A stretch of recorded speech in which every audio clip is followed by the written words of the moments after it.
Gift হিচাপে আমি এই বস্তুটোৱে নিশ্চয় আপুনি দেখা পাইছে। আৰু চাহ জনগোষ্ঠীৰ লোকৰ এটা কথা কৈছোঁ, কয় 5 বছৰত 50 টকা হাজিৰা তেওঁলোকে বঢ়াব।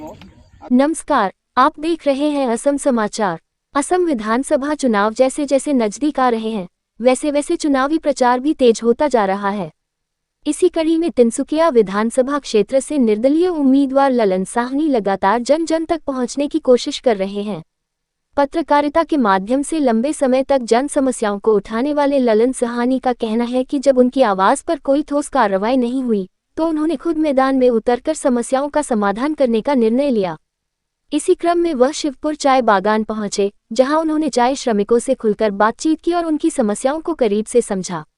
उन्होंने श्रमिकों को उनकी समस्याओं से निजात दिलाने का आश्वासन भी दिया। ललन साहनी ने कहा कि जब हर समाज के लोग व्यापार और नौकरियों में आगे बढ़ रहे हैं, तो आदिवासी समाज को केवल चाय श्रमिकों तक सीमित क्यों रखा जाए। उन्होंने आदिवासी समाज को सम्मान और समान अवसर दिलाने को अपनी प्राथमिकता बताया। उन्होंने ये भी स्पष्ट किया कि यदि जनता उन्हें मौका देती है, तो वह इन मुद्दों पर ठोस कदम उठाएंगे।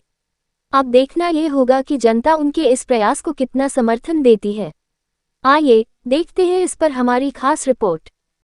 ৰাইজৰ কাষ চাপিছোঁ মই, আৰু বিশেষকৈ মই মিডিল ক্লাছ ফেমিলি, মই জেনেৰেলি যিসকল ৰাইজ আছে তেওঁলোকৰ ওচৰতে আহিছোঁ। আৰু চাহ জনগোষ্ঠী ৰাইজৰ মই বাৰে বাৰে এটাই কথা কৈছোঁ যে চাহ জনগোষ্ঠীসকলক শোষণ কৰা হৈছে।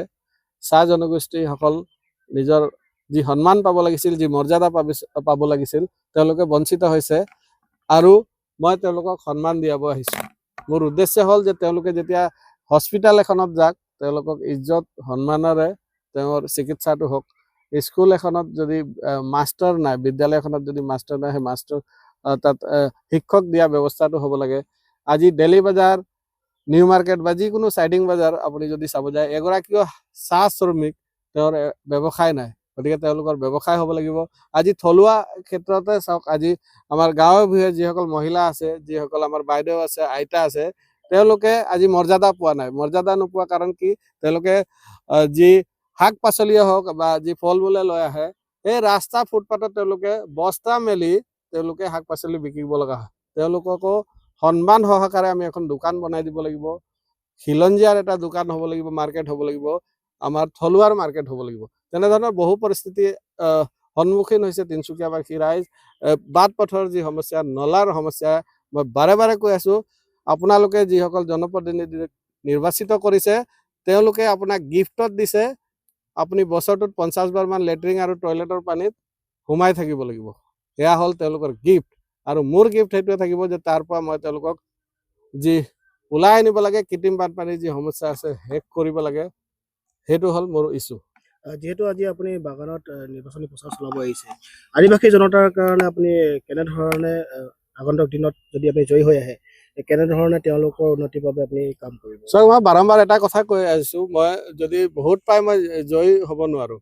আজি তেওঁলোকৰ যেতিয়ালৈকে ডেইলি বজাৰত এখন দোকান নাথাকে, তেওঁলোকৰ যদি চাইডিং বজাৰত দোকান নাথাকে, তেওঁলোকে শ্ৰমিক হৈ থাকিলে মই হাৰি থাকিম। মই ইলেকশ্যন জিকিলেও হাৰি থাকিম। তেওঁলোকে যেতিয়া মালিক হ'ব, নিজৰ ব্যৱসায় হ'ব, বাণিজ্য হ'ব, তেওঁলোকৰ নিজৰ ইণ্ডাষ্ট্ৰী হ'ব, তেওঁলোকে DCSP হ'ব, গাঁৱে গাঁৱে আমি DCSP দেখি পাম, আমি ব্যৱসায় দেখা পাম, ইণ্ডাষ্ট্ৰিয়েলিষ্ট দেখা পাম, সেইদিনাহে মই আচল জয়ী। কিন্তু এটা কথা লক্ষ্য কৰিব লাগিব, অহা কেইদিনমানতে আহি আছে। মোৰ নিজৰ কনফিডেন্স আছে যে মোক বেলেগ ষ্টাৰ কেম্পেইনৰ প্ৰয়োজন নাই। নানী কালি চাইছে নহয়, নানীয়ে মোক প্ৰচাৰ কৰি দিছে। গতিকে সাধাৰণ ৰাইজে মোক মৰম কৰিব লাগিব। ষ্টাৰ কেম্পেইনাৰ আহি তেওঁ আজি আনন্দ মিশ্ৰাই যদি ইমান ক্ৰেডিট থকা হ'লে আজি তেওঁ অসমত কিয় নিৰ্বাচন নেখেলিলে? তেওঁ নিজে বিহাৰত যাব লগা হ'ল দেখোন, আৰু তাতো পৰাস্ত হ'ল যেতিয়া নিৰ্দলীয় খেলিছিলে। বিজেপিৰ যদি চিম্বল নোপোৱা হ'লে হয়তো তেওঁ জয়ীও নহ'লে হয়। গতিকে তেখেত আৰু ইয়াত আহি কি কৰিব? ছট পূজাত আহিছিলে জানো তেওঁ খবৰ ল'বলৈ? যিগৰাকী ব্যক্তি, আৰু এটা কথা মই স্পষ্টকৈ কওঁ, তেওঁ অসমক কৰ্মভূমি ভাবিছিলে, বিহাৰত জন্মভূমি ভাবিছিলে, আৰু তেওঁ উভতি গুচি গ'ল। আমাৰ কৰ্মভূমিও ইয়াত, জন্মভূমিও আমাৰ অসম, আৰু মৰিমো ইয়াত। গতিকে যি কৰিব লাগে আমি 100% ইয়াত কৰিম। আমি ইয়াত প্ৰচাৰ কৰিব আহি আকৌ বিহাৰত গুচি নাযাওঁ। আমাৰ অসমে জন্মভূমি, আমাৰ অসমে কৰ্মভূমি।